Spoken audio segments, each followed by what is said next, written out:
ছোট্ট চিন্টু মাঠে এলো তাড়াতাড়ি খেলতে, আর সাপকে দেখে মুখটা করলো একে বেঁকে করে। আর সাপটাকে দেখে হলো একদম সোজাসুজি, আর তার মুখটা হলো আরো একা বেঁকা।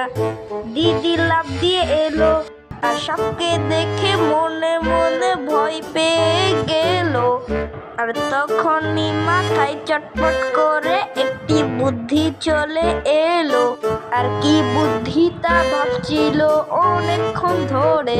আর সাপ তখনই তাড়াতাড়ি চলে এলো তাদের সামনে।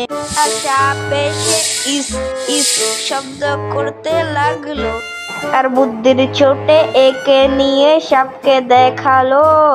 আর একে দেখে সাপ দিল একদম, আর চিন্টুর মনে ভয় চলে গেল। আর চিন্টুর মুখ আগের